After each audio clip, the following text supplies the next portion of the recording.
এই কালকের ভিডিওতে তোমাদেরকে এই ব্যাটারিটা আমি খুলে দেখিয়েছিলাম স্প্রে পাম্প মেশিন থেকে। তো এই ব্যাটারিটা আসলে মসফেট খারাপ হয়ে গেছে, তো কোনোরকমভাবে আমি ঠিক করেছি। এটা দিয়ে আমি চলছে, অবশ্যই এখানে লাগিয়ে রেখেছি সোলারে, তো চলছে। আর চেঞ্জ করেছি, এখানে একটা এলইডি লাগিয়েছি, দেখতে পাচ্ছ। এটা হচ্ছে লোডে লাগিয়ে রেখেছি, যখন লো হয়ে যায় ব্যাটারি তো এই এলইডিটা বন্ধ হয়ে যাবে, লো হয়ে গেলে কানেকশনটা করেছি লোডের জায়গায়, ঠিক আছে। একটা এলইডি এটা লাগিয়েছি, আর তেমন কিছুই লাগিয়ে ঠিক আছে।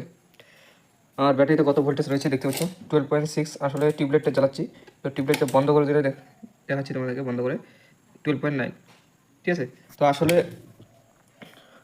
আসলে এখন রৌদ্র নেই, বৃষ্টি হচ্ছে কদিন থেকে, 2-3 দিন থেকে বৃষ্টি, যে এখন রৌদ্র না থাকার কারণে চার্জ হচ্ছে না। তো আমি এটাকে কী করবো, একটু পরে এই আমার যেখানটা চার্জারটা রয়েছে এই চার্জারের সাহায্যে আমি চার্জটা করবো, ঠিক আছে।